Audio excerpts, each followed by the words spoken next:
Okay, I think we've got it. I think I'm overdriving my audio a little bit, so let me bring it back off on that. Just a smidge, probably right around there.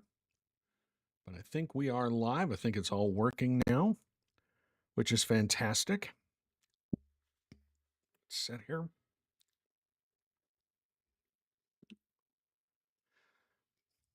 Give everybody a chance to make it into the room tonight.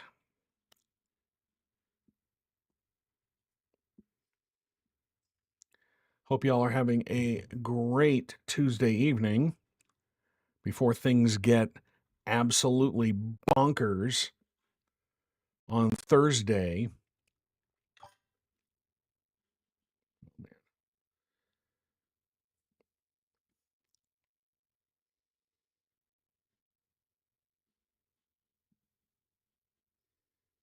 Got a couple of people chiming in on YouTube. Dank and Gabriel, good evening to both of you. Thank you for joining the show.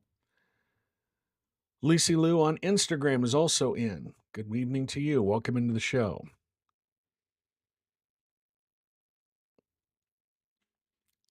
Gabriel asked what happens Thursday. We'll get into a second, but it's worst case scenario, President Trump is going to go full fascist, full dictator when he gives his speech to the nation. But we'll talk about that.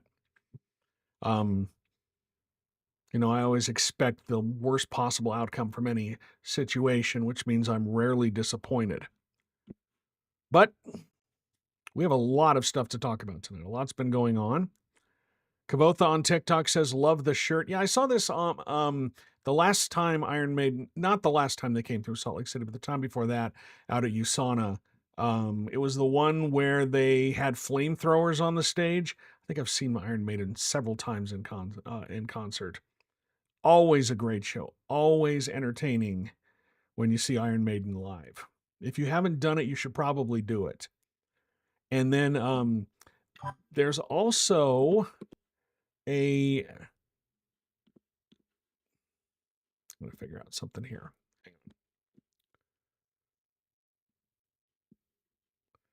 Just checking. Oh, I know what I'm going to do. Flip this.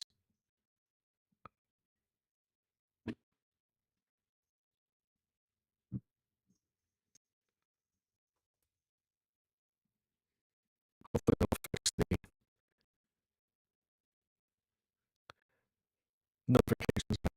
Anyway, there's a documentary that they did. They've got a new documentary out that I haven't seen yet, but they have one called Flight 666, and this was when they did some shows down in South America. And it's a pretty great documentary about their trip down there. What they did, this was in the early days of online streaming, a few days of Napster. And here's one for you, Kazaa, if you have that.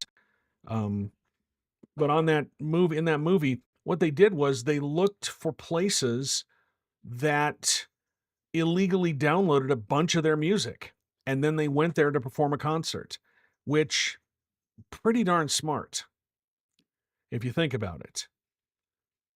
And they had some hundreds of thousands of people showed up for their shows in South America. So if you haven't seen that and you're interested in heavy metal at all, hair metal from the 80s, check out Iron Maiden, check out Flight 666. They were just voted to the Rock and Roll Hall of Fame, which I think is fantastic.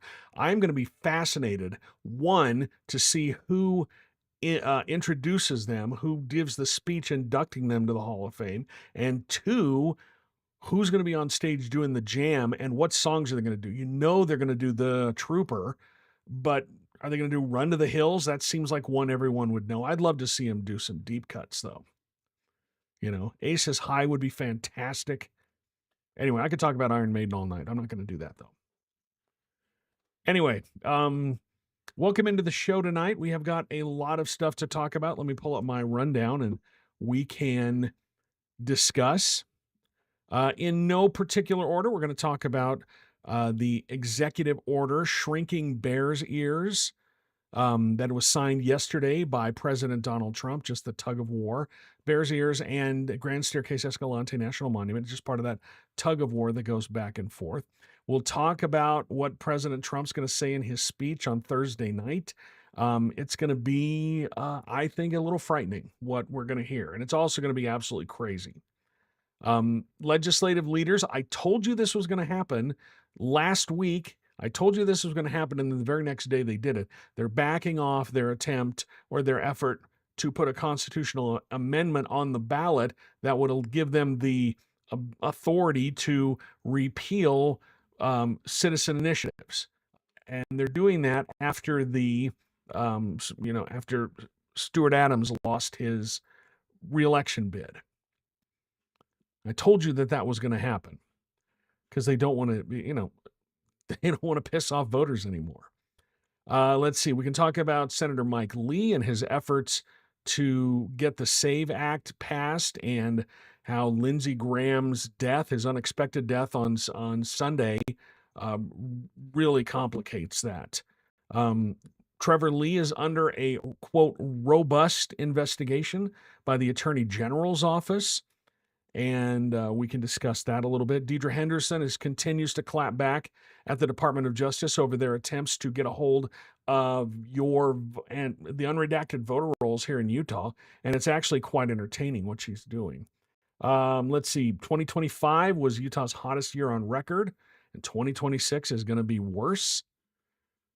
That can be on the agenda tonight. As I say to everyone, don't think of it as the hottest summer ever.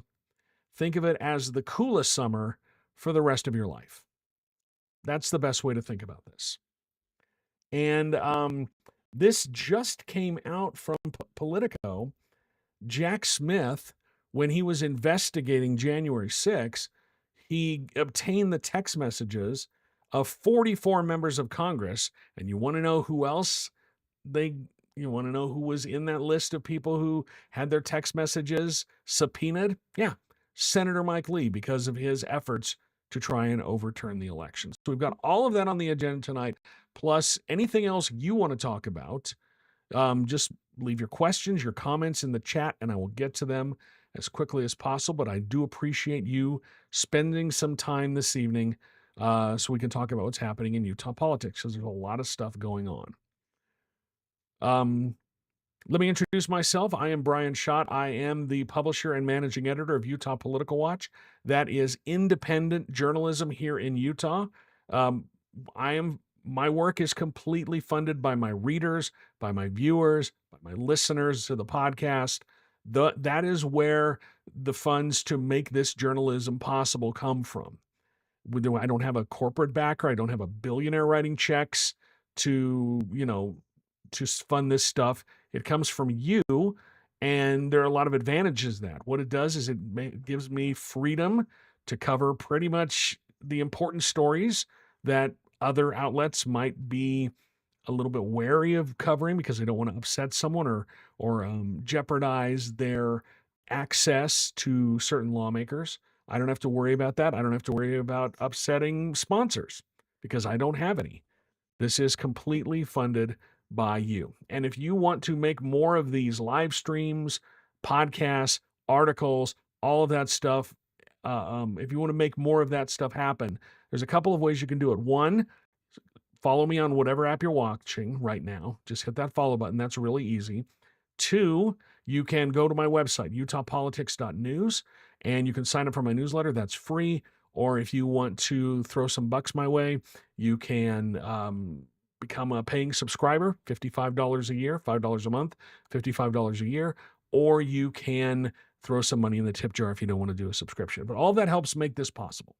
So if you consider that, I would sure appreciate it.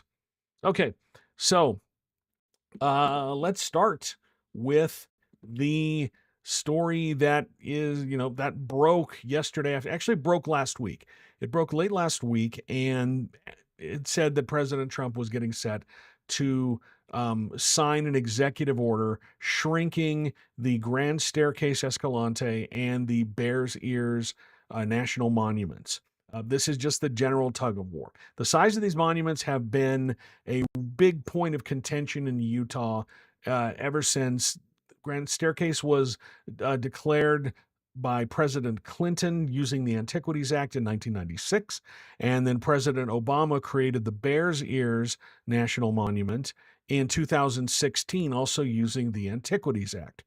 And then in 2017, shortly after he took office, President Donald Trump came to Utah and signed an executive order that reduced the size of both of those monuments drastically, cut them down significantly.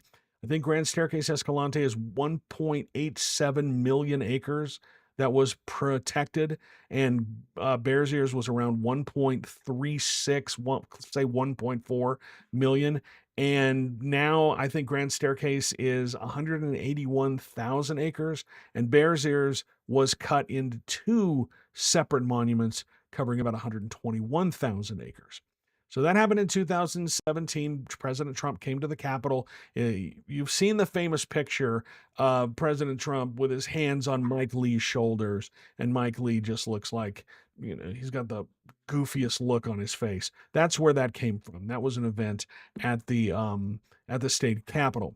And then when President Biden took office in 2021, he signed an executive order restoring both of those national monuments to their original sizes, actually expanded them a little bit more.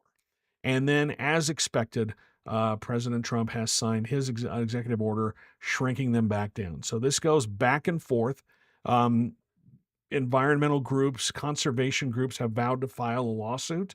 I expect them to do that. The state of Utah is currently in court over this President Biden's restoration and expansion of the monuments from 2021, arguing that he abused the Antiquities Act, because there's a phrase in the Antiquities Act that if you're going to use it to protect something, it has to be the smallest area possible. I don't have the exact wording, but they're saying that 1.4 million acres for Bears Ears, almost 1.88 million acres for Grand Staircase is not the smallest area possible.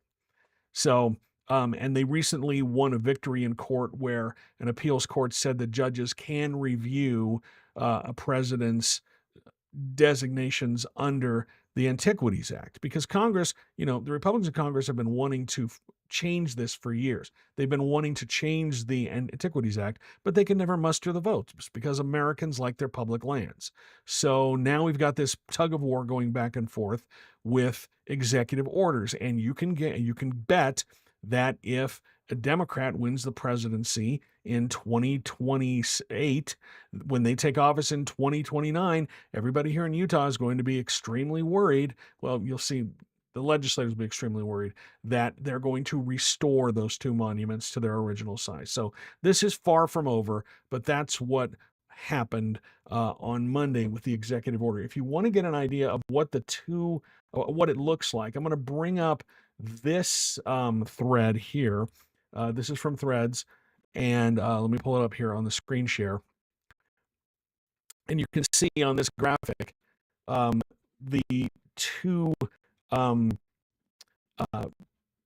boundaries. So it's going back and forth, but the purple is what the monuments look like before Monday, and then the orange is what they look like now. So you can see just an incredible reduction in the size, and then you've got the two national monuments over here, which used to be Bears Ears.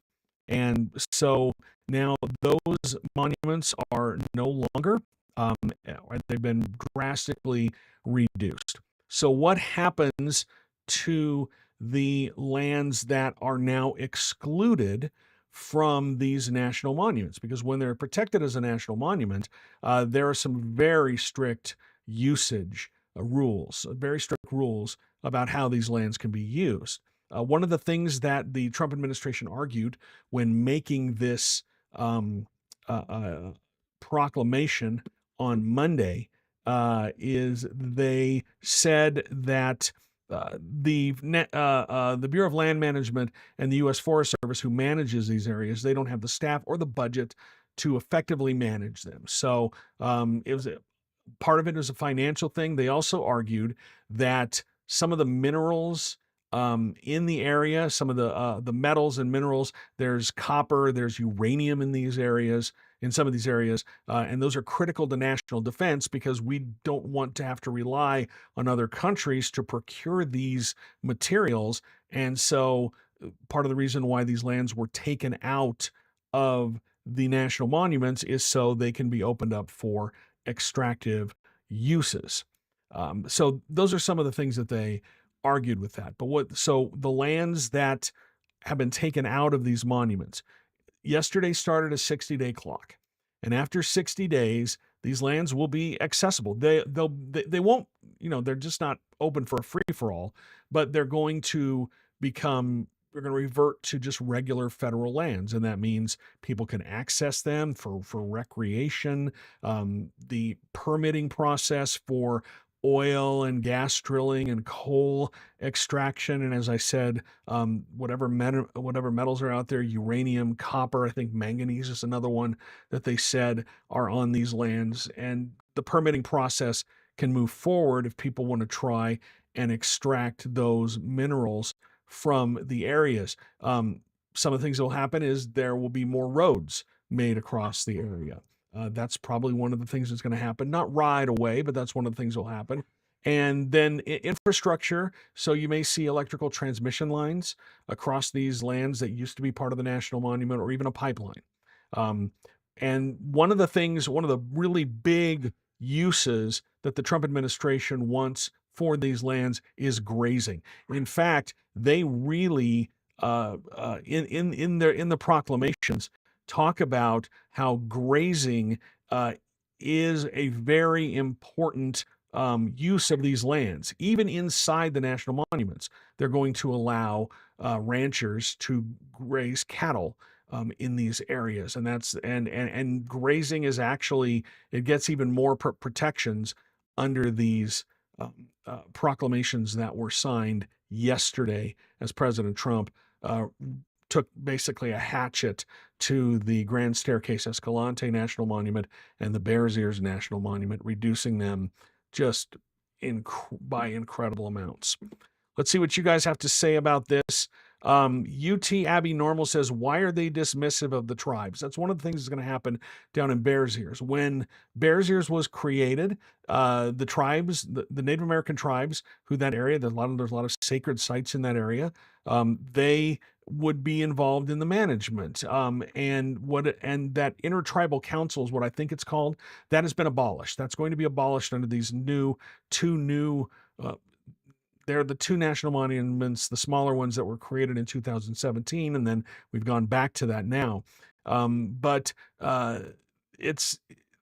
there still will be tribal members on this board that handles some of the management stuff for these two new national monuments, but there also will have stakeholders and a number of other people involved in that. So it is not a stretch to say that the tribal voice in what happens to these lands has been drastically reduced. UT Abby Norval also says, I understand the recreation, but the extraction is so evasive. And how is grazing an issue? They just want to make it easier for people to graze, for ranchers to graze their animals. And that has long been a use of federal lands. Ranchers pay a lease, pay a fee to the federal government to graze their herds on this federal land. That's part of the reason why we had the standoff with the Bundy Ranch in Nevada all those years ago, because Cliven Bundy refused to pay his fees to the federal government. He had a ranching, he was grazing his cattle there, but he was not paying the required fees to the federal government. And when the federal government came to seize his cattle, which he was illegally grazing on this land, that's when the standoff happened. That's when you had federal agents and Cliven Bundy's family pointing guns at these federal agents at that ranch. So, grazing has long been a use of these lands, these federal lands. But if you look at the directions for whatever management they come up with on these lands, grazing is clearly elevated and get even more protections. In fact, it becomes a priority. One of the things I was reading is if a rancher has a grazing permit and they decide to give it back to the federal government, they're not going to use it. BLM has a year to reassign it to someone else. So they're going to make it a lot easier for ranchers to graze their animals on this land.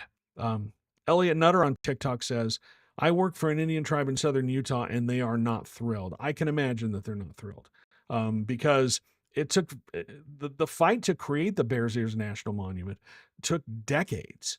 And I remember when President Obama declared using the Antiquities Act, declared the Bears Ears National Monument. There was much celebrating. It was part of a long journey. But the way the Antiquities Act works is with the stroke of a pen, the president can change things. And that's what we're seeing going back and forth. This is all going to end up in court. There's probably going to be lawsuits. In fact, a lot of conservation and environmental groups have vowed to sue, vowed to file a lawsuit. It's already in court. The state of Utah sued when President Biden restored and expanded the two monuments in 2021. They went to the courts. And if you remember, they actually tried some really weird legal gambit trying to skip straight to the Supreme Court rather than going through the regular court process. And the Supreme Court said, no, we're not doing that, and sent it back down to a local a local level federal court, so it has to work its way through. So we're seeing a lot of legal issues working their way through this. So that's the big news in terms of land use and federal lands here in Utah.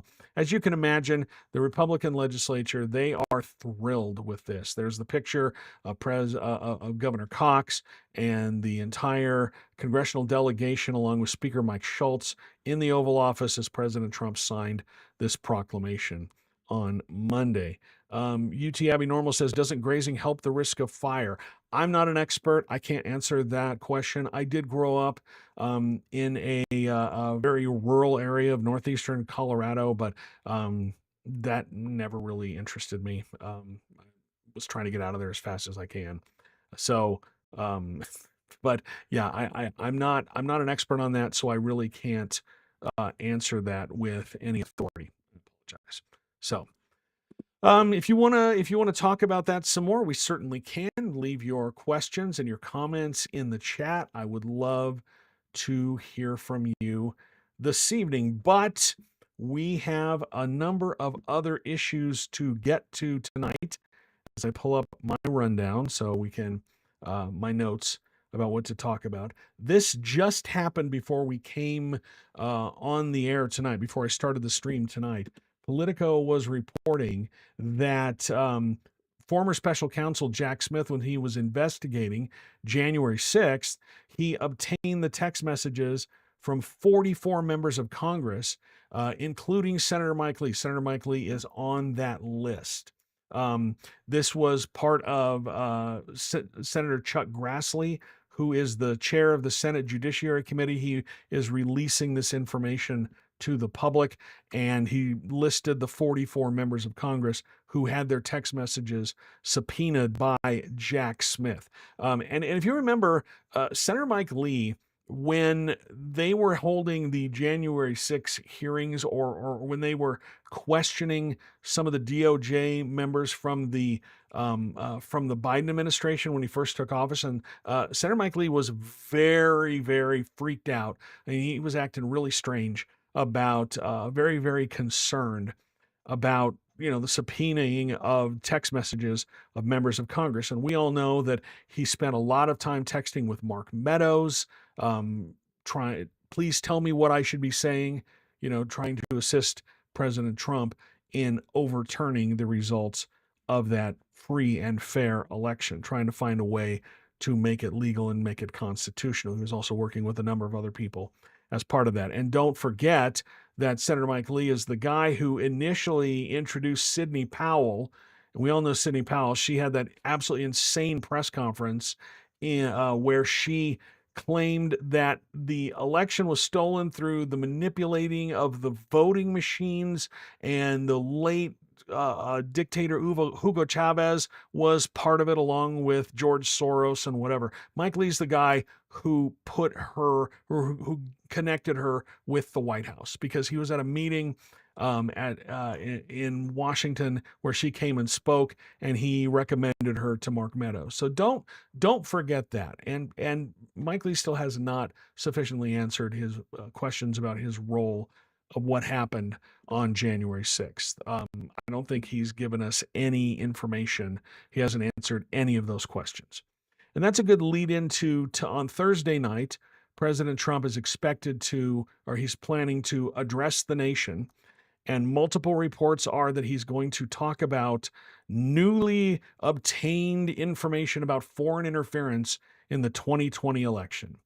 It is going to get crazy, folks, because he's going to, this is going to be all part of him trying to sow doubt in the 2020, in the 2026 midterms, which all the polling right now shows that he is in for an absolute drubbing.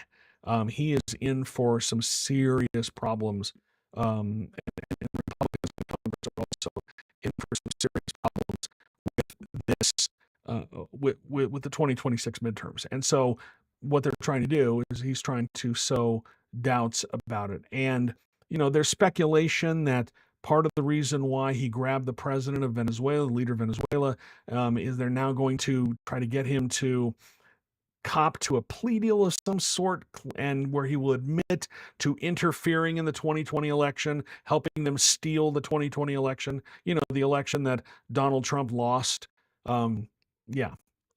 It's going to get nuts, folks. And there's also been some reporting that President Trump is also planning to declare that the two Democratic senators from Georgia, Raphael Warnock and Jon Ossoff, who were elected in that 2020 election, he's going to declare that because of that election was tainted, they are illegitimate. As Reed Galen, a political consultant, friend of mine, says, the president can declare whatever he wants. It doesn't make it real. Constitutionally, the president can declare whatever he wants, but that doesn't mean that there's any truth to it.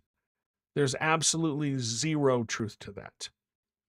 And so that's what's going to happen on Thursday night. And it's just going to be part of this ramping up craziness to the craziness ahead of the 2026 midterms. Katie did it on YouTube, says the release the Kraken queued up lady. Yes, that's who Sidney Powell is, and Mike Lee is the person who introduced her to the White House. Gabriel on YouTube asked, didn't Trump lose like 30 court cases about this already? Oh yeah, he's lost tons of them. But this is one thing that he obsesses about over and over and over again. Even though there's absolutely zero proof that there was any sort of skullduggery or anything that caused him to lose the election, other than the fact that Joe Biden got more votes. And if you remember, it's kind of ironic that he is claiming the Georgia election is the one that's tainted. I seem to remember him being on a phone call asking Brad Raffensperger to just find him, 11,700 votes. I seem to remember that happening.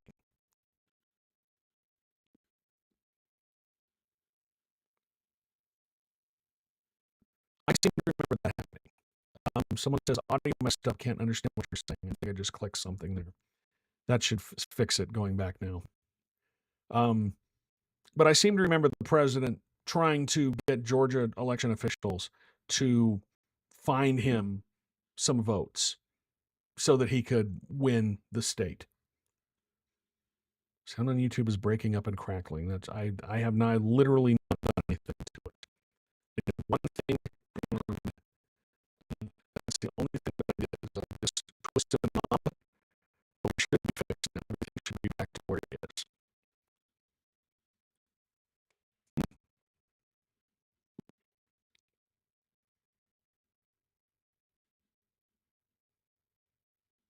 Everything seems to be. Oh, wait a minute. Hang on.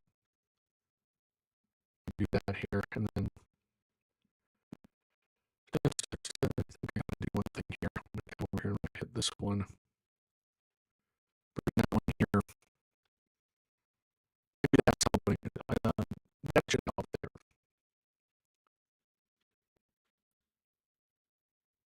Because I've got that going.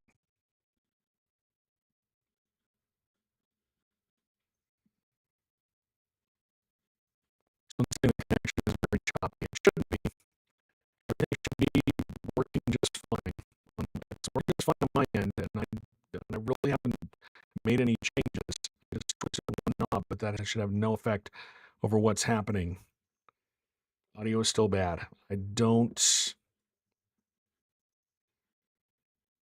Give me a minute.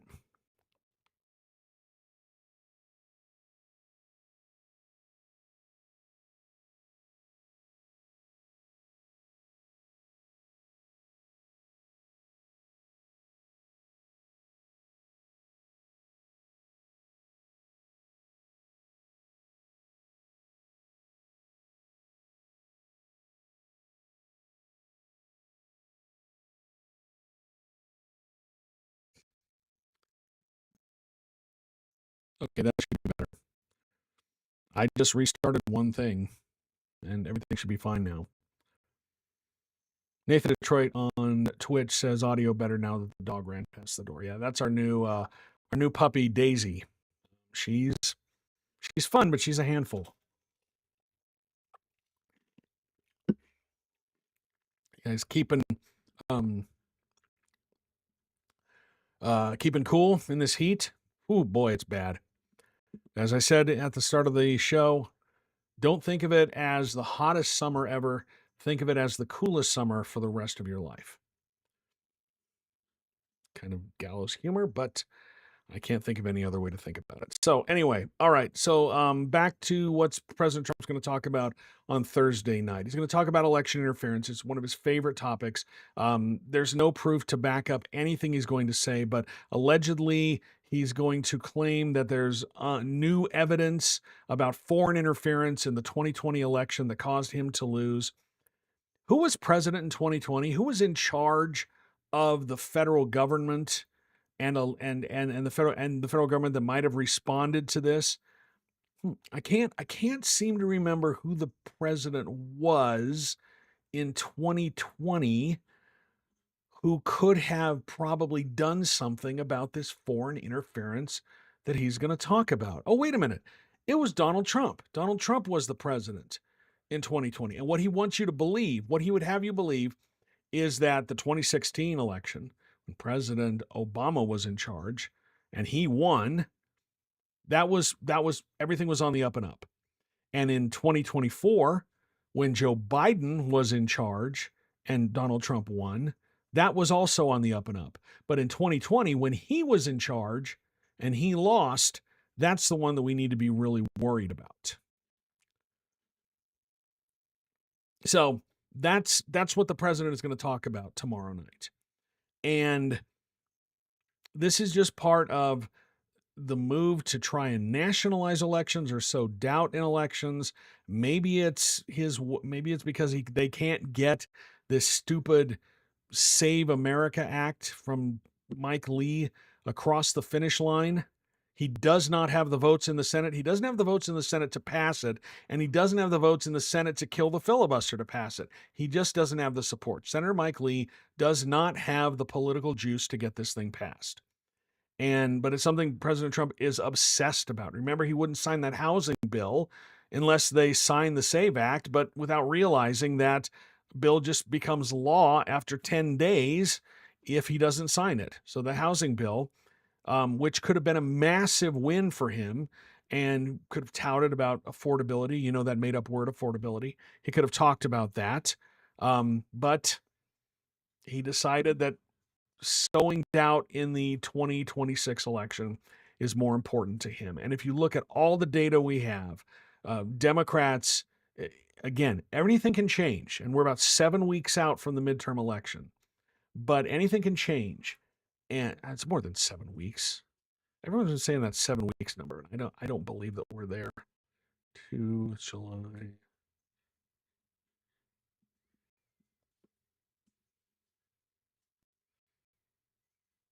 It's about 12 weeks to the election. Yeah, that's a better one. So we're about 12 weeks to the election. And um it's just an attempt, everything we've seen and all the data that we have, and remember, anything can change between now and election day, but all the data showing that Democrats are poised to have a really good night. They're likely to, all the polling is showing that they are on the odds-on favorite to win the House of Representatives, and there's an outside shot that they could win the Senate. And Lindsey Graham's death was unexpected for Republicans, and that may have put his seat in play because he was up for re-election, and he was only polling 3 points ahead of his Democratic opponent.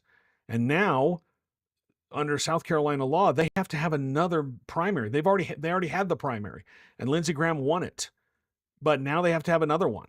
And so they're going to have to find another candidate really fast. There's not a lot of time for someone to stand up a campaign for the primary. And then if nobody gets 50%, there would be a runoff. So stand up a campaign for a possible runoff and stand up a campaign for the general election. I mean, things got really bad for Republicans in South Carolina. That is a seat that might become competitive. I'd like to see some more polling before making any determinations, but the polling that we've seen is that Lindsey Graham was only ahead of his Democratic opponent by about 3 points. So anyway, that's part of the reason why the president is going to come on national TV on Thursday night. If I were the networks, I wouldn't even carry it. If I was in charge of one of the networks, I would not carry that speech live because it's going to be nothing but fabrications and lies. What we've come to expect from this president. I would not carry that speech live. I wouldn't do it because how is that serving your audience at all?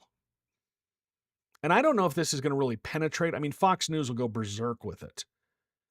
If you look at, there's a lot of things that the regular media, everyone talks about, why don't these scandals stick to Trump? Well, he's got Fox News running interference for him 24/7.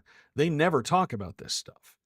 They find other things to distract their audience with. And, Fox News is going to go hog wild with this, but not everybody watches cable TV.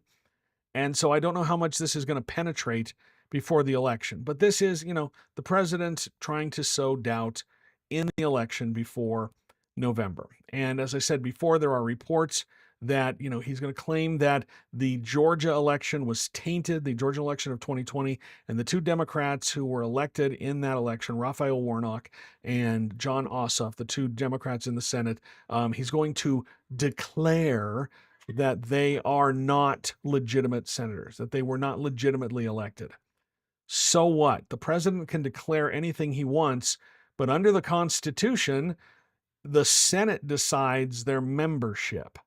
And if they want to expel someone, it takes a 2/3 vote in the Senate. The president doesn't get a say. The House of Representatives doesn't get a say. Only the Senate gets a say, and there's no way that Republicans, Trump is going to get 2/3 vote to try to expel these guys from the Senate because there's no evidence to support that. I mean, they're probably cooking up something. They're probably manufacturing evidence, but I would be really, really skeptical of anything the president says tomorrow on Thursday night. I want to say tomorrow night, but the Thursday night. User on TikTok says 15 weeks and 6 days until Election Day. Thank you for that. Elliot Nutter says, no need to interrupt Big Brother or Love Island for Trump's BS.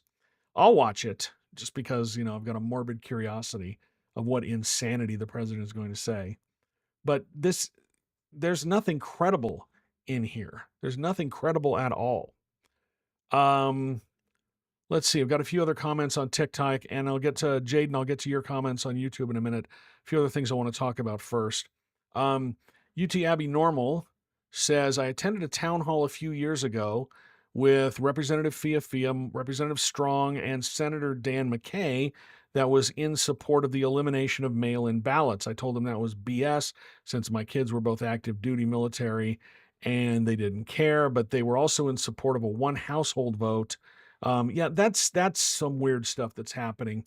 That's one of the obsessions in the Christian nationalist movement right now is the household vote. There's some really weird, a bunch of weirdos on the far right who want to repeal the 19th Amendment, which gave women the right to vote, and because they think that, women shouldn't be able to vote, that they should submit to their husbands. It's such nonsense. There's a pastor up in Ogden of a far right church, and I don't know if you saw the story, but this church, I'm forgetting the name of the church right now, but they had a conference and they invited some actual neo-Nazi publisher to their conference. And when people pointed out, hey, these guys are neo-Nazis, like they publish neo-Nazi literature, like explicitly Nazi literature. His apology was, well, people are allowed to say what they want, but well, it was unfortunate that they showed up. Didn't really apologize. He has been one of the leading voices on his podcast, which is absolutely nuts, but on his podcast talking about how women should not be allowed to vote, or if they vote, they should vote the way that their husband tells them. And I'm thinking, to cancel that out, should I start voting the way that my wife tells me? Because she's pretty darn smart. I mean, I'll listen to my wife talking about who to vote for, and maybe just to cancel that out, I'll start voting the way that my wife tells me to, so we can have one household vote, Anyway. Let's see. Katie Did It says, can you explain the signature gathering situation that the online Phil Flyman crowd are angry about? First of all, they're a bunch of kooks. Second of all, they don't have any evidence. They're making stuff up. They're making connections that aren't there. What they are claiming. So, and I covered this extensively in 2024, when Phil Lyman was running for governor, ahead of the Republican primary. A couple of weeks before the primary, his campaign realized he was going to lose. Like, they realized they were going to lose. So what they did was they started demanding to see Governor Cox's signature packets. They wanted to inspect Governor Cox's signature packets. They thought something was strange about them. It was a total bad faith argument. Their argument was he was elected by the delegates at the state convention. Fewer than 4,000 people voted in that election.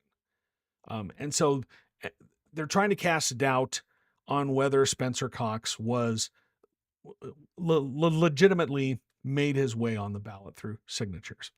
And one of the things they point to is they think that there were enough signatures that would have been invalidated that Cox didn't reach the threshold. They ignore the fact that Cox's campaign had submitted hundreds more signatures that the clerk didn't need to verify because he had already reached the threshold. And he could have just verified those if they needed them. Plus, there was plenty of time before the signature deadline to go out and get more. But they ignore that because it is inconvenient to this narrative that they've cooked up that Phil Lyman should be the rightful governor of Utah. Now, the other part that they do not ignore, the other thing that they ignore is that there is nothing in state law that says your opponent gets to go over your signatures and decide whether they are legitimate or not. And that's essentially what he wanted to do. They wanted to get copies of the signature packets, but that's sensitive information. There's sensitive information there. They were told you can come into the elections office and view them here, but you can't take them anywhere. You can look at them here, but you can't remove them. And that was not enough for them. They wanted actual copies of these signatures so they could go and then say, this one's not right, this one's not right, and get enough disqualified so that Phil Lyman would be, so to make their argument that Spencer Cox did not legitimately qualify for the ballot. I'm going to say this right here. Spencer Cox legitimately qualified for the ballot. He beat Phil Lyman in the primary. He beat Phil Lyman in the general when Phil Lyman launched his write-in campaign. And they're hanging their hat on, it was the most successful write-in campaign in American history. You still finished third.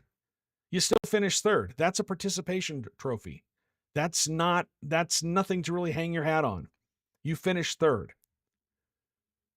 And then he got his ass beat in the CD3 primary by Celeste Malloy. That right there should end his political career. But he's got a bunch of election deniers, specifically Sophie Anderson, who was running his campaign.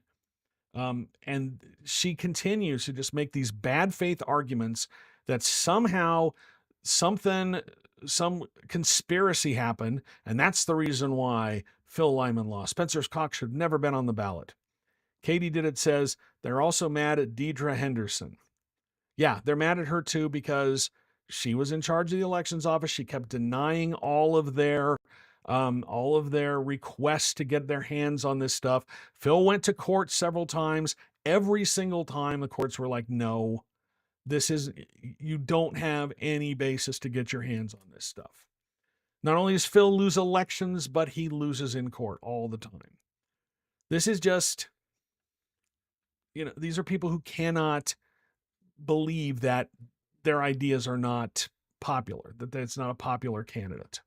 Phil Lyman took advantage of general discontent with Spencer Cox because that primary, he came within about 10 points of Spencer Cox, which is a lot closer than a lot of people thought. It was a lot closer than Cox's team thought it was going to be. They were genuinely freaked out by the results. But in the end, Phil Lyman lost. He still lost. So that's what the signature thing is. Don't listen to them. Don't listen to Michael Clara. Michael Clara makes these long videos, and I know he's probably watching, but he makes these long videos that are a complete waste of your time, where he's trying to make connections about things. He's connecting dots that aren't there over and over and over again. They got a win in court where I believe the Attorney General's office withheld some information from them that they should have turned over, and good on them for getting that information. But that doesn't mean it was a grand conspiracy to cheat Phil Lyman out of the election. Bottom line is Phil Lyman is not as popular as they think he is among the Republican electorate and the electorate in general. So anyway, let's see. Jaden Weeks says, I cannot believe the use of Lindsey Graham's death to try and further the SAVE Act. It's gross. Well, Lindsey Graham's death complicates the SAVE Act. Remember, President Trump said that he had spoken with Lindsey Graham about the SAVE Act just, a couple of hours before his death on Sunday night. And then Mike Lee went on Fox News the next day and said that they should pass the SAVE Act to honor Lindsey Graham. Unfortunately, that rallying cry is being used to pass a bill with sanctions on Russia, because that's what Lindsey Graham was working on. But Lindsey Graham was a supporter of the SAVE Act. He had a lot of influence in the Senate. I heard people describe him as the Trump whisperer in the Senate. He was the chair or one of the chairs of the Appropriations Committee or the Budget Committee. And so he would have had a lot of pull. What the Republicans want to try to do is pass the SAVE Act through reconciliation. It's not a budget item. It's not a budget item at all. And they don't have the votes to do that. But yeah, it is. I 100% expected Senator Lee to try and use this death. The moment I heard about it, I was like, oh, that's a shame. And then I said, oh, Mike Lee's going to use this to try to pass the SAVE Act, because he's pretty transparent in what he does. He doesn't have the votes to pass the SAVE Act. And if you're not aware of the SAVE Act, there's actually two versions. The main thing the SAVE Act does, and this is in both versions, is it requires proof of citizenship when voting. But everyone's like, okay, that's fine. ID and proof of citizenship. Okay, sure. Well, the only proof of citizenship that is acceptable is either your birth certificate or your passport. A driver's license wouldn't cut it anymore. And what that has the potential to disenfranchise millions of people. Women who, if your last name does not match your birth certificate, if your passport does not match your birth certificate, you can't vote. And if women have changed their names to take their husband's name after being married, they might be SOL. And there's a whole bunch of paperwork they're going to have to find to be able to vote. That's in both versions. The Senate version also essentially gets rid of all mail-in voting. You have to have some mail-in voting. You have to have it for people overseas, soldiers, missionaries. You have to have that, but it gets rid of all mail-in voting. One of the things that President Trump is expected to, or at least the theory is he's going to talk about on Thursday night, is he's going to have an executive order that gets rid of all paper ballots. All paper ballots. That's all they're going to have. Well, the federal government doesn't run elections. They don't. States run elections. Individual states run the elections. Federal government does not do this, but this will be an effort to nationalize the elections. Jaden Week says Lieutenant Governor Henderson has also filed a public nuisance something or other against a few of Phil Lyman's crew. Actually, I think that they were just declared what they're called vexatious requesters, meaning they have made so many grammar requests that they can't do it anymore. They got a determination either from the state grammar ombudsman or a court that they make too many requests and it's just overloading their office, and so they can't make any requests anymore. I think that's what just happened. Gabriel on YouTube says, to have enough money to waste time on vanity court battles and failing campaigns. That's pretty much all Phil Lyman has right now. I mean, and the person who represents him in court is Tracy Halverson, and she was the one who the Salt Lake County GOP banned from attending their events for 6 years, or until like 2030 or something. Anyway, Jebediah on TikTok says, I don't know if you've already talked about it, but did you see the shit Trump and Cox signed? Yeah, that was the Bears Ears and Grand Staircase Escalante National Monument, reducing those monuments. It's the same thing that Trump did in 2017. This is the push and pull. They go back and forth between the two of them. I'll bring this up here again so everyone can see it. I thought this map from the Wilderness Society was quite good. As I bring this up here, the areas in purple, as you see this map, I'm going to start this up again here. Areas in purple that are flashing on the map, that's the old monuments. That's the old Grand Staircase Escalante National Monument and Bears Ears National Monument. And then the orange areas are what remains after the executive order from President Trump on Monday, reducing those. And this is all going to end up in court. All of it's going to end up in court. It's far from over. There will be lawsuits over this. And you'll see, and as I said, if the Democrats win the White House in 2028, after a Democrat takes office, they'll probably move it back to the way it was. So that's why there's probably going to be a rush to get some of the expanded use of the areas that are no longer part of this monument, a rush to get some development in there, or get some infrastructure built, new roads, opening up to mining and energy extraction. Tinkerbell says they want to run our voter information through their save tool so they can remove voters before November. Yeah, that's one of the reasons why the Trump administration is trying to get their hands on the unredacted voter lists for the number of states.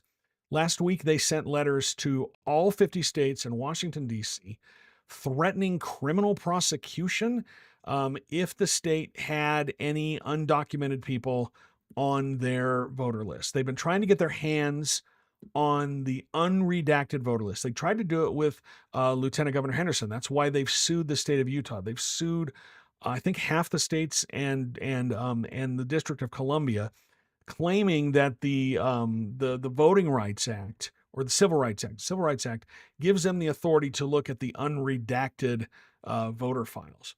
That's not true. It's a really, really sketchy justification to try and get their hands on this stuff. but they sued Governor Henderson. And well, first they sent first they sent a letter to Henderson, a couple letters to Henderson, demanding that she turn over the full voter database, including information that is that could put people at risk. You know, some information that is really, really sensitive. And she replied, she said, "I can give you what's public, but I can't turn over anything else to you." And they kept demanding it, and that's why they took her to court. And Henderson's reaction to all of this has just been chef's kiss. She posted today on Threads. There was a post by Democracy Docket. That is Mark Elias's group who's suing all of these states. They said, breaking in a win for Virginia voters, a federal court dismissed the DOJ's lawsuit seeking access to the state's unredacted voter registration list. The ruling marks the department's 14th loss in its sweeping legal effort to require voters' private data. Henderson quoted that post and said, after 14 straight losses and 0 wins, it's time for the DOJ to voluntarily dismiss the rest of their frivolous lawsuits against states. They won't do that, but I 100% agree with her on that.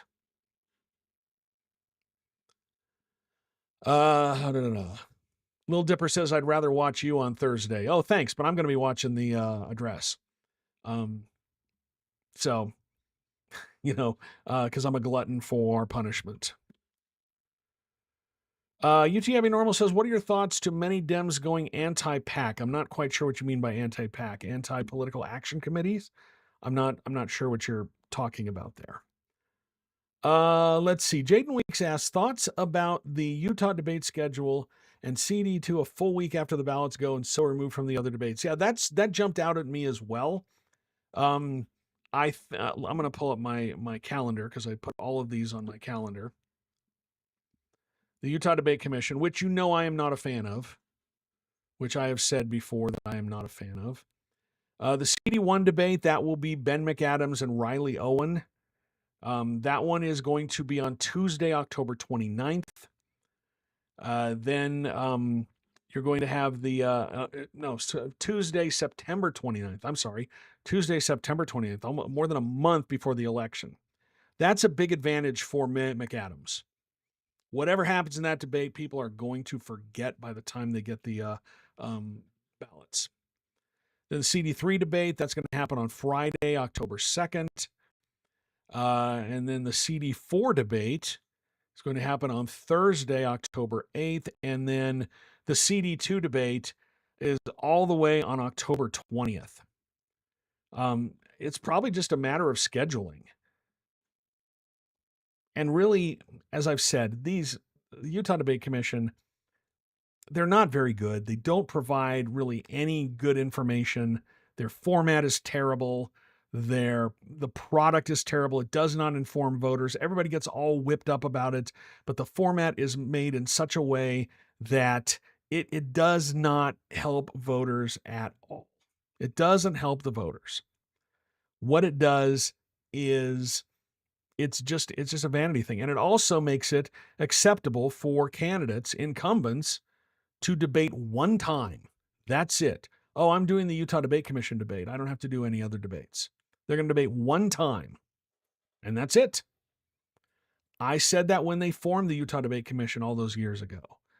We're going to have televised debates. Oh, yeah, well, you've just made it so that incumbents are only going to debate once. They're not going to join any other debates. I say the more debates, the better. I remember when Gary Herbert was running against Peter Caroon for governor. I believe this is in the 2010 special election. And we didn't have the debate commission then. This is probably part of the reason why they formed the debate commission. But everyone kept asking Herbert when he was going to debate Caroon. And they finally showed up. I think it was for like a Utah Chamber of Commerce or some business event. They were both going to be on stage, and it turned into a debate. They brought Doug Wright in from KSL to moderate it, and that place was packed. And there were a couple of other debates as well that year. But then they formed the Utah Debate Commission, I think ahead of the 2012 election. I've never been a fan of it. I think their format's terrible. It doesn't do anything. And the other thing they do is they haven't done it so far this year, but they had lobbyists moderating, which I think is wildly inappropriate. Jaden Week says, what was the legislation surrounding it last year? What they did was the state was providing some money to the old Utah Debate Commission, and the chairs were Becky Edwards. There was always a Democrat and a Republican chair. Becky Edwards, and I can't remember who the Democrat was, but Becky Edwards was the Republican. And the state was providing some funds for the debate commission so they could hold their debates at universities. And the legislature pulled a power play, and they stripped that funding away from the old debate commission and split it between Utah Valley University and the Hinckley Institute at the University of Utah. Initially, it was just going to be housed at the Herbert Institute at Utah Valley University. The entire thing was going to happen there. I think it was a $600,000 appropriation. And what happened was the Hinckley Institute got wind of what was happening, and they were like, well, we want to get in on this too. And when it came up for a committee vote, and this was something that was prioritized by leadership, like when they released their funding list, the bill hadn't even made it out of committee yet, but they had already provided $600,000 to fund that bill. They were going to pay for that bill. They expected it to pass, and it did not get out of committee. It failed in committee, which shocked a lot of people. And instead of honoring that choice by the committee, honoring that vetting process by the committee, where they said, we're not going to have, we were not going to pass this bill. Instead of letting the bill die, they just went ahead and made an appropriation through the Executive Appropriations Committee anyway as a line item, and gave $300,000 to the Hinckley Institute and $300,000 to UVU, the Herbert Institute at UVU, to create this debate commission and to promote debates and come up with these debates. And at the time, I was like, this is wildly inappropriate that the state is going to, that they're, first of all, I didn't have a problem with state funding for this independent outside organization, but now it's been moved into two state entities that the legislature controls. And if you don't think that there is a consideration there, if you don't think that that the legislature, if they get upset about something that happens with this debate commission, that they won't call these people in and give them a piece of their mind or threaten their funding, that's really, really problematic to me. And so that's an incentive for the debate commission to put out as milquetoast of a product as they possibly can, because they don't want to offend the legislature who's providing their money to put these things on. That's what the legislation was.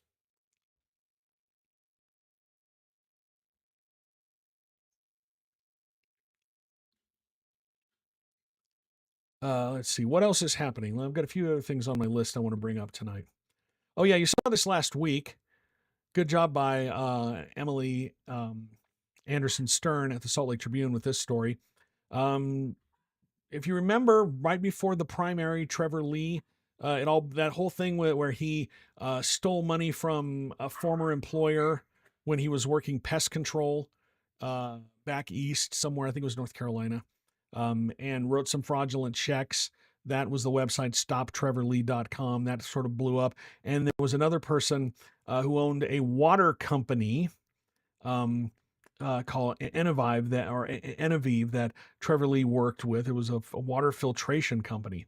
And the owner of that company made some pretty startling claims.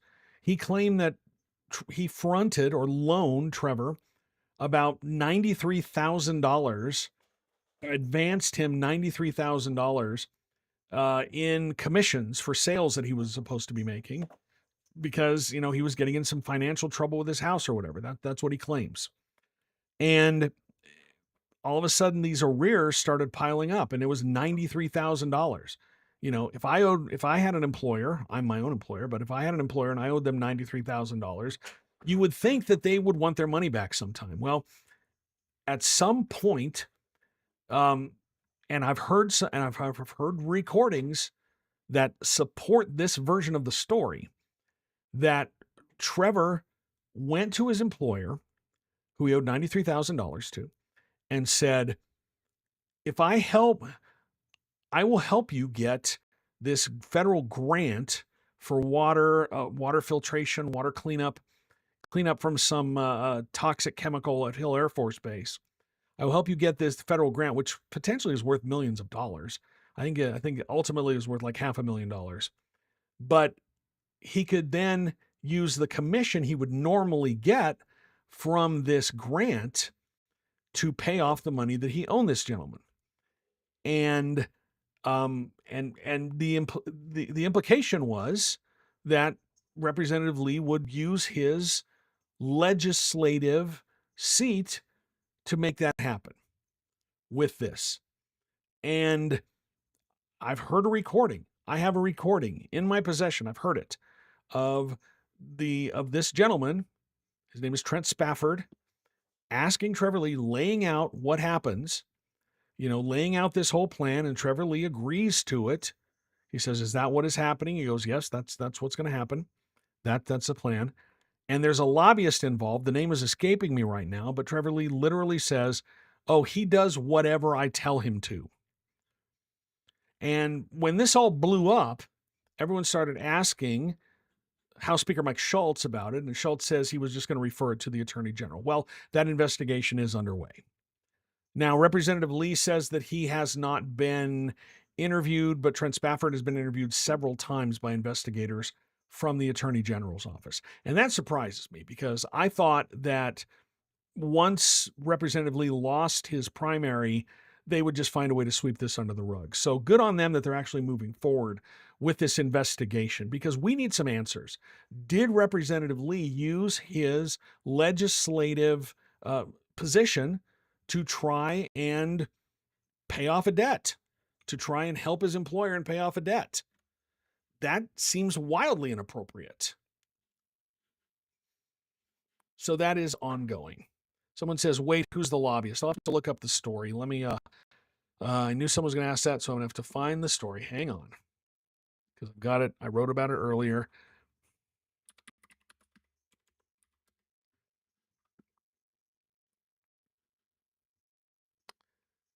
Where is that?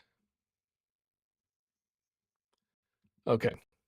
So I wrote about this. Here's what I wrote back in April. Spafford claims after hiring Lee as a full-time sales consultant for this water filtration company in 2024, he said that Lee asked for advances on his commission that ended up totaling $93,000. And he said that part of it was because of the legal fight he was having with his home builder. He built a brand new house. Remember, there was that story that KSL did that he wasn't paying his contractors. He was named on the lawsuit, but eventually he was released from that lawsuit. The quote from Spafford that he told me is that he would come to us in tears saying he would lose his home. We kept giving him advances, and that debt piled up to $93,000. Now, to help settle that debt, Spafford says Lee pitched this idea to him that he would leverage his position in the legislature to help land a grant or contract tied to Hill Air Force Base, clean up at Hill Air Force Base. And then the commission that he would be owed on that as a salesperson would wipe the slate clean. They would pay them back, and they would get even. I've heard one of the recordings. Spafford says he has dozens of audio recordings because he didn't trust Lee, which I think is a good instinct. But he has dozens of recordings. I've heard one of them.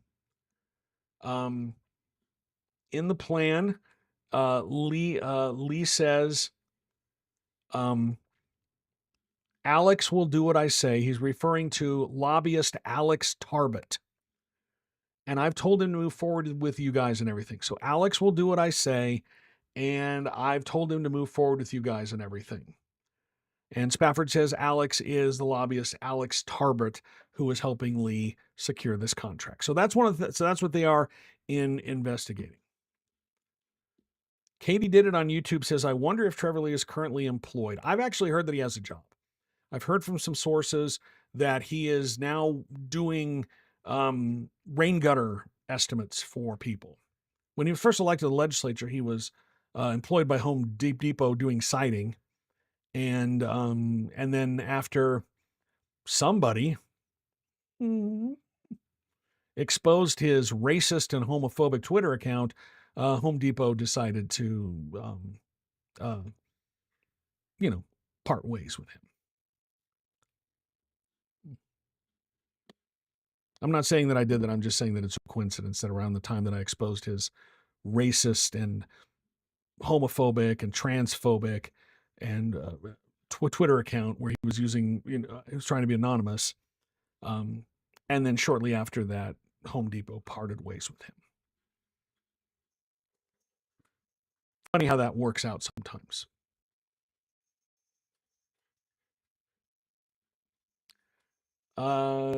Let's see. Looking to see if there are any other comments out there right now.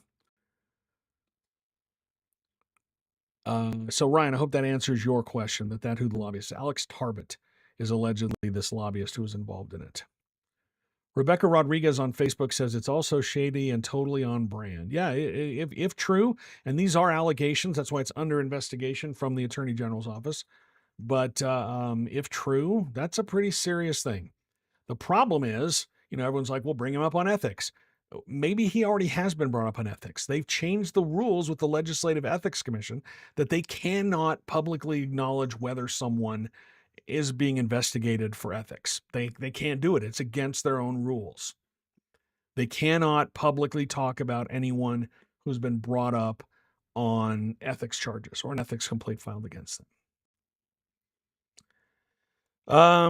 We haven't even talked about this yet tonight. And I told you this was going to happen. I told you this was going to happen last week. Last week I said that there were a number of lawmakers freaked out by Stuart Adams' loss, the sitting Senate president. And I said that I wonder if they will move forward with that proposed constitutional amendment that would allow them to repeal any citizen ballot initiative that's passed. If you remember, when they repealed Proposition 4 and replaced it with SB 200, there was a lawsuit, and the Utah Supreme Court said that the legislature can't just, completely change a ballot initiative passed by the citizens. The legislature overstepped their constitutional authority when they did that. They said that the legislature can make changes, but they need to be targeted and they need to meet a compelling government interest. Completely dismantling or changing Proposition 4, which banned gerrymandering and created the Independent Redistricting Commission. And what they did with SB 200 was they kept the Independent Redistricting Commission, but just gave them an advisory role rather than let them draw the maps that the legislature had to vote up or down. And they removed the ban on gerrymandering. And the judge said that is not a compelling state interest. That is not a compelling state interest at all. And it's also too overly broad.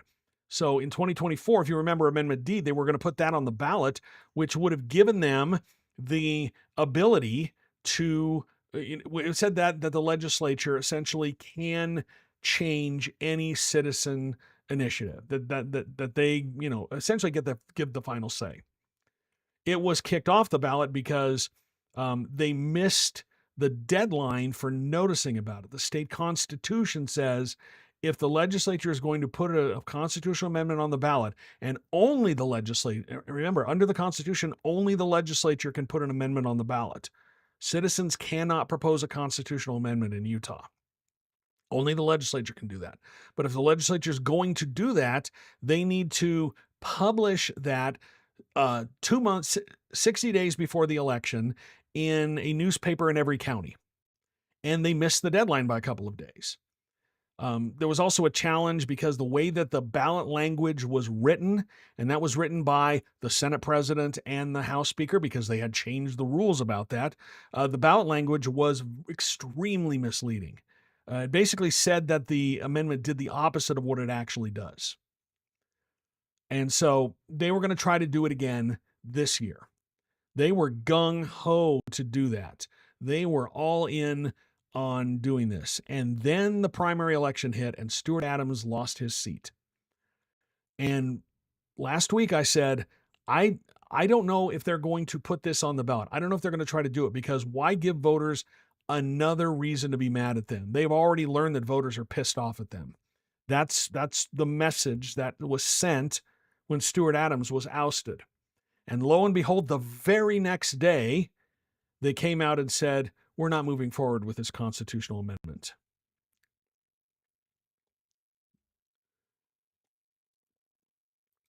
So I told you that was going to happen. I was 100% right. I told you that that was going to happen. And they were freaked out. They did. Senate President Stuart Adams losing his election sent some shockwaves up there. Now, I don't know if that's going to continue all the way up to the general election, whether they're going to be scared. But I think that there's going to be some competitive races. It's all going to be dependent on who shows up, who returns their ballots, and what the elections look like after President Trump makes his declaration or whatever. But remember, the federal government has no role in elections. But buckle up, folks, because Thursday is going to get crazy. But I told you that that was going to happen. Last thing I want to talk about, and this was kind of amazing, but let me find it here. Here we go. I kind of got a kick out of watching a lot of the right-wingers in Utah absolutely melt down this week when CNBC named Utah as one of the 10 worst places to live in the country. Utah came in at, I think, number 7. And if you read their rundown on the worst places to live, we were right behind Missouri and ahead of Georgia. And what they said was, for all its natural beauty, Utah is not the healthiest place to live. Ranking number 47 for primary care providers, air quality leaves something to be desired. You can thank the legislature for that. They fought those regulations for years. With high ozone levels, according to the American Lung Association. The Beehive State gets its nickname from the industriousness of its workers, but the state doesn't do much to make their lives easier. The state minimum wage of $7.25 an hour covers just 16.5% of the cost of living for a family of 4, according to Oxfam America. And Utah has just 500, this number shocked me. Utah has just 513 licensed child care centers in a state with 3.5 million people, according to Child Care Aware of America. I am so glad that my kids are grown and gone, because when I was younger, daycare was hella expensive back then. And my daughter's almost 30 now, and daycare was hella expensive. I can't even imagine what it is now. My sympathies. If you remember, the Salt Lake County Council was trying to close that one low-cost daycare center that they had. There's just not a lot of resources for that. The quality of life score that CNBC gave the state was 95. That seems okay. Out of 290 points. 95 out of 290, which is an F grade. They said the strength was crime. Crime rates are low here in Utah, but weaknesses were health, childcare, worker protections, and air quality. And a lot of people were very, very mad about these rankings, because the methodology, they were looking at the methodology, and they were flipping out, because one of the things they were looking at in their methodology is diversity. Well, we banned diversity, so these rankings are woke. They're just such a meltdown. The interesting thing is all 10 of the states on the bottom 10 list have Republican governors and Republican legislatures. That's the commonality there. And 9 of the 10 states, President Trump won in 2020 and 2024. In fact, I think tonight Laura Ingraham was talking about this on Fox News. And she pointed out that 9 of the 10 states on the 10 worst places to live were won by President Trump. And she was like, what? That doesn't make any sense. It makes a lot of sense. It does. They're Republican states with Republican governors, Republican legislatures, and they implement Republican policy ideas. Now, the soon-to-be former Senate President Stuart Adams loves to talk about how Utah is the #1 state for business, X number of years in a row. You saw his terrible AI ad where he had all those trophies on his mantle during the election, but he loves to talk about that. And but the other side is the people who live here and the quality of life. Yeah, things are great for businesses. Things are fantastic for businesses. Although I do have a question. If we're such a great place for business, why do we not have a single Fortune 500 company in the state? You would think we would have at least one, but we don't. But I digress. Gabriel on YouTube says, but Brian, haven't you heard that we've been at the top of U.S. News and World Report's rankings for years? We've also been at the top of Alex rankings for years and a whole bunch of other conservative groups, because we're a great place for businesses. It's a really great place for business. Low taxes, there's a lot of worker base. Don't have to pay them very much. There's not a lot of protections for workers. But these rankings looked at the quality of life for the people who live there. And Utah's in the bottom 10. Not surprising to me at all. And as the Great Salt Lake continues to dry up, it is going to get worse and worse, at least health-wise. Like, that is a ticking time bomb. Anyway, Mackenzie on TikTok says, hey, Brian, crazy week in state politics. Yeah, we've been talking about it for the past hour and a half. Thanks for joining in. Appreciate to see you, Mackenzie. Hope everything is well with you right now. We've talked offline on a few things there. Jaden Week says our GDP goes up and up and the burden is shifted to the people. It's almost like conservative politics make people's lives harder. Sometimes in practice, definitely. I do want to talk. I spoke with John Arthur about this. I was on a podcast with Representative John Arthur, who's a school teacher. He's Utah's Teacher of the Year. And we talked about that audit that came out about the Utah Fits All Scholarship. And in that audit, first of all, the bookkeeping was a mess, but they found that, parents in the first year of the program, they didn't have data for the second year, but the state auditor looked at the $67 million spent by the Utah Fits All Scholarship in its first year of existence, and they found parents were buying high-end electronics, trampolines. One parent bought a Peloton with this state money that's supposed to be going to schools. They were, season passes to things, ski passes, if you remember that.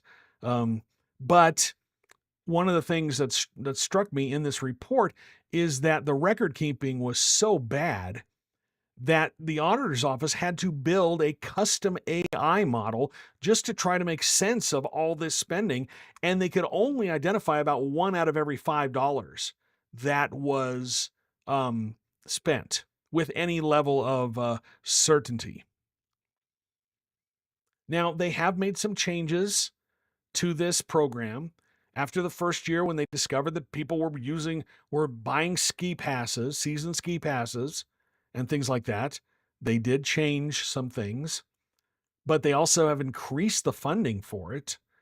And remember, this is money that could be going to public education. In Utah, under the state constitution, income tax, it's income tax from individuals and businesses. Income tax can only be used for certain things: public education, private education, higher education, public education, higher education, and some social services for disabled Utahns. That's what it says in the Constitution. That's the only thing that money can go for. Well, this money, about, what is it? They're almost at 160 million, maybe 180 million a year, is going towards private school tuition, homeschool expenses. That's where your money is supposed to go to education. And, for private schools, they give some students up to $8,000 per child, and that's double the weighted pupil unit, which is how much the state spends per student in a public school. The WPU is probably around $4,200, I think is the last, but this is $8,000. And you hear anecdotal stories about parents who have 5 kids and they're all on the Utah Fits All. They call it a scholarship, but it's vouchers. And they're all on it. And that's $40,000 a year that could be going to public schools. And I said, I want to talk to Representative Arthur about that. He's a public school teacher. 2021, he was Teacher of the Year here in the state. And I asked him, I said, you look at some of these expenses, high-end electronics, MacBook Pros, gaming PCs, things like that. I said, could a classroom teacher get discretionary spending approved for anything even close to this?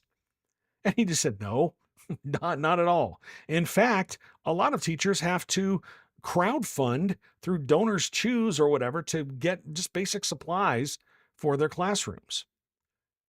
But I remember when they were first proposing this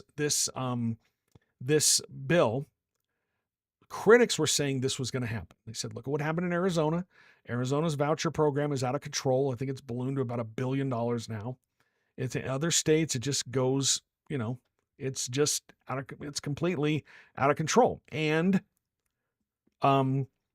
critics were saying this was going to happen. And look, this happened. Now, the program is in a bit of a gray area. If you remember, a Utah district court ruled that this was unconstitutional. You can't take public school money and give it to private school and homeschoolers. I know that the 2 big Catholic schools, Juan Diego and I'm forgetting the one up in Salt Lake City. I've been there only a couple of times, but they literally have on their website, apply for this to help your kids get a Catholic education using state money. But a district judge ruled that this was unconstitutional. Now it's being appealed, but at the same time, they don't want to leave the parents that are already relying on it in the lurch, right? So they're still moving forward. So it's kind of in a gray area. But this is one of the reasons why the legislature took all those actions against judges last year, where they expanded the Supreme Court and added 2 seats, and then 2 justices stepped down. And so Spencer Cox is going to appoint 4 more justices, and they created that new constitutional court, which, if there's a challenge to state law, it'll be heard by this court, not a regular district court. This is one of the reasons why they did that. They're stacking the bench. They're stacking the courts so that in hopes of getting a more favorable outcome when these cases come before them. And this case will be ripped away from the district court, but the constitutional court is being challenged in court. Good use of money right there. Jane Week says it is a national push to privatize education. Yeah, that's what it is. Gabriel says, I wonder how upset the legislature would get if a ballot initiative was run to repeal the voucher program. They would fight that tooth and nail, obviously. Utah was the first state in the union to pass a school voucher program back in 2007. But what happened was the teachers mobilized to get a referendum, to get enough signatures to put it on the ballot. And it got stomped at the ballot box. Like, voters did not want this, and they were very gun shy to try this for a number of years until they passed Utah Fits All. And the thing they did when they passed Utah Fits All is they made sure that there could not be a referendum run against them to overturn it. Well, the first thing they did is they tried to couple this scholarship with raises for teachers. See, they're like, oh yeah, we're going to take money from public schools and give it to private schools and homeschoolers, but we're also going to give the teachers a raise. And the teachers rejected that. They fought against getting a raise. It passed anyway. And the trick that they pulled is if a law in Utah passes with a 2/3 majority in both the House and the Senate and signed by the governor, you cannot have a referendum on it. You cannot get signatures and put it on the ballot.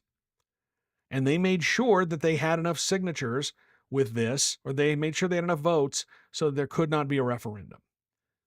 A lot of people talk about veto-proof majorities. It's actually a referendum-proof majority. They want to get 50 votes in the House and 20 votes in the Senate, and if they cross those thresholds, there can't be a referendum. The union-busting bill did not reach that threshold. I think it both houses. I'll have to look that up, but that's why there was a referendum for that. And the unions mobilized and got enough signatures to put it on the ballot. But yeah, I would see that really interesting. Jaden Week says, I want a ballot initiative for recall procedures. Think I think I've done some reporting on this in the past. I'll have to look at that, but that might require a constitutional amendment. There's absolutely nothing that you could do about members of Congress, but we don't have any sort of recall. And I don't know if that would have to be a constitutional amendment or if it could just be a state law. But I think that would probably put a fire under their butt to, get this constitutional amendment that gives them the power to overturn a citizen initiative. Doing either of those would motivate them greatly to put that on the ballot. Nathan Detroit says they only caught 20% of the dollar spent, and they caught the Peloton. That's just embarrassing for that parent. Yeah, they only caught 20% of the spending because the record keeping was such a mess. Like I said, they had to build their own custom AI to do that. Nathan Detroit asked, do we even have a newspaper in Davis County? I think that, you don't have the Davis Clipper. You might have the Penny Shopper or something. There's something up there. Detroit says it also doesn't help that much of Utah is on fire at the moment. Yeah, that's wildly concerning as well. I like to do the thing in Germany. They do this thing called burping the house, where you open up the windows and let a bunch of fresh air in. I don't do it all the time, but it's really refreshing when they do it. I can't do it right now because there's so much smoke in the air. It's unbreathable. Just terrible. So this has been lively tonight. I've really enjoyed this one. We've had a lot to talk about. We didn't even talk about my story about how much the legislature spent on lawyers on this on the redistricting.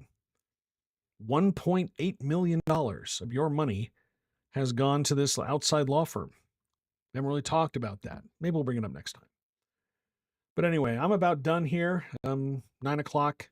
Been talking for about an hour and a half. I really appreciate your time. Harladin on TikTok says, how about the entire Utah delegation listening to Trump lie about Bears ears? Well, we actually talked about that off the top of the show, Harladin. Unfortunately, you just joined. I'm going to be putting this entire thing out as a podcast. You can also watch back. It's archived on YouTube. If you just go over to our YouTube channel, which is Utah Political Watch, just type that in, you'll find it. Under the live tab, you can go back and watch all of these broadcasts. And you can see what we had to say about that earlier in the show. But I appreciate you joining. Thank you for your time there. Thank you, everybody, for your time and your attention this evening. It's much appreciated. I'm an independent journalist. I do this by myself. I'm a solo operation. I don't have corporate sponsors. Everything I do is funded by my readers, by my listeners, by my viewers. And if you want to make more stuff like this possible, more live streams, podcasts, reporting, there's a couple of things you can do. One, follow me on whatever app you're watching right now, whether that be TikTok, Twitch, YouTube, Facebook, Instagram, wherever it is. Just drop me a follow. The other thing you can do is you can go to my website, utahpolitics.news. You can sign up for my newsletter. Most of my journalism is free. You'll get an email whenever whenever I publish a new story.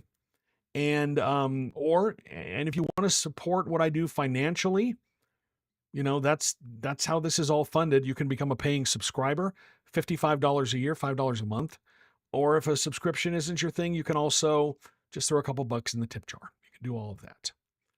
But anyway, thank you so much for your time tonight, everybody. Stay cool. If anything breaks, I'll be back to talk about it. And maybe we'll do something on Friday night to talk about President Trump's speech, because I'm sure there will be a lot to break down there about election stuff. It's going to be a lot of election conspiracy stuff. It's going to be crazy. But remember, The president can declare anything he wants. That doesn't make it so. He doesn't have the constitutional authority to do the things that he wants to do. So keep your head about yourselves, take care of each other, support independent journalism, and we will talk to you again soon. Thanks, everybody. Good night.